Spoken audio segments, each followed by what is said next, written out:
Congratulations! You are now the richest person to ever walk the earth. Your net worth is so massive, you are worth more than 4 Jeff Bezoses combined. To understand this scale, imagine spending $1 million every single day. At that rate, you wouldn't go broke for another 2,700 years. But you still have normal habits. You still have your old car. Your Honda Civic won't cut it anymore, so you buy Bugatti. Not the car, the entire company. It costs $2 billion, a sum your accountant logs as a rounding error. It is the financial equivalent of someone making $100,000 a year buying a new jacket. Next, you buy a Boeing 747 and have it completely gutted and rebuilt into a private flying residence for $400 million. You acquire your own island in the South Pacific. You commission the largest private yacht ever built, complete with a helicopter pad and a submarine bay, for another $600 million. And here is the catch. Even sitting in the most boring investments available, your $1 trillion generates tens of millions in interest daily. You wake up richer than when you fell asleep. Every material want, every financial limitation is permanently solved. But everyone knows who you are. Your face is on every screen on the planet. Hundreds of people, paparazzi, strangers with cameras, people with signs, are standing outside your building right now, staring up at your window. So you hire a 12-operator rotating security detail, the kind usually reserved for sitting presidents. Then you buy a $200 million 14-acre compound. It has walls, iron gates, and a private road so long you can't even see the main house from the entrance. A place that size doesn't run itself. You hire housekeepers, groundskeepers, rotating private chefs, IT staff for the security systems, and personal assistants. Within a month, 63 people work at your house just to maintain your baseline existence. You try to hold on to small pieces of your old life. You want coffee from the place you've gone to for years. Now your security team needs 45 minutes of advance notice. When you finally walk in, the entire shop goes dead silent. The barista's hands shake, someone films you from a corner. You get your coffee, and it tastes exactly the same. But you realize you are a nuisance to everyone around you. You have achieved total physical safety, but it has forced you into an impenetrable vacuum, cutting off your ability to participate in normal society. You try to do some good with this wealth. You write a check for $500 million to disaster relief. The media covers it for half a news cycle, because to the public, $500 million is just what you earn in a slow week. They are grateful for a day, and then they expect more. Then the opportunistic strangers arrive. In your first 6 months, 17 lawsuits are filed against you. An old acquaintance claims you shorted him a decade ago. Someone in a state you've never visited claims you promised them $10 million at a fundraiser. Most of these claims are total garbage. Your legal team tells you this is just how it works. You have the deepest pockets on earth. You settle the cases, not because they have merit, but because dragging them through public courts costs more than quietly writing a check.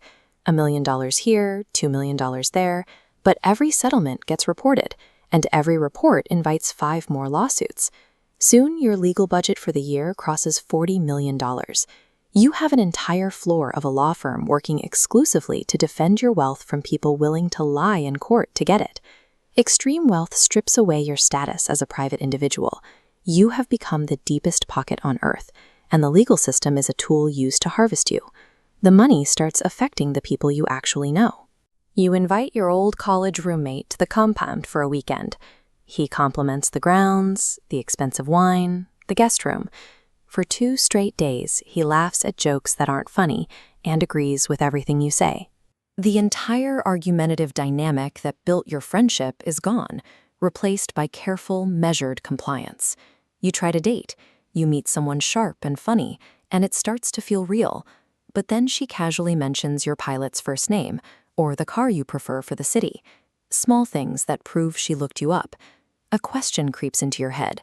Does she like you, or does she like the private jets and the exclusive access? Once that paranoia sets in, you can't shake it. It gets worse. A tabloid runs a piece on your secret romance, complete with photos of her leaving your compound. Someone at the restaurant you went to, a valet or a waiter, sold you out. Now her face, her job, and her apartment are public knowledge. Strangers sent her threats. You erased her normal private life just by sitting across from her at dinner. Then comes the betrayal from your own past. Somebody you used to call a friend sells a story to a magazine, a joke you made at a dorm party 15 years ago. Stripped of context, it makes headlines everywhere. Your crisis PR team estimates the payout was about $250,000. That is exactly what your history was worth to them. You realize that interpersonal trust is gone. Your existence carries a gravitational pull that distorts the financial incentives of everyone you meet, corrupting every relationship in your orbit. You retreat to your family, assuming they are safe. Your mother mentions your brother is behind on his mortgage and his car needs work. You had no idea. You sent him a few $1 million that afternoon to help out. He doesn't call to say thank you. 3 months later, you fly the whole family out on your 747 for a holiday dinner. Your brother sits at the far end of the table. He talks to your aunt, your cousins, anyone but you. When you try to catch his eye, he stares at his plate. He leaves before dessert. He tells your cousin that you ruined the family, leaving your mother caught helplessly in the middle. You stop trying to fix it and focus on the compound. Then, your head of security calls a meeting. They traced a photo from a gossip column to a specific window in the East Wing.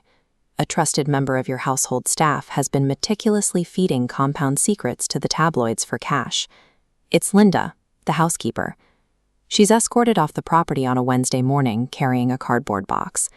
A man in a suit walks her to the gate, and she gets into a waiting car. The machine of your estate processes the breach instantly. By Friday, they have hired her replacement. Infinite resources infiltrate everywhere. They penetrate the walls of your home and the bonds of your blood, converting the most sacred connections you have into manageable transactional liabilities. You return from a week in Italy. Your assistant meets you on the tarmac. You drive through the gates, past the guardhouse, past the tennis court you never use, and into your office. Your 7 screens display your portfolio, perfectly active. The grounds are immaculately manicured. Everything runs flawlessly without you. At 3 a.m., you are awake. You get up and walk the main hallway. This 60-seat theater room is empty. The library is empty. The massive estate is dead silent. The only sound is a faint mechanical hum at the end of the corridor.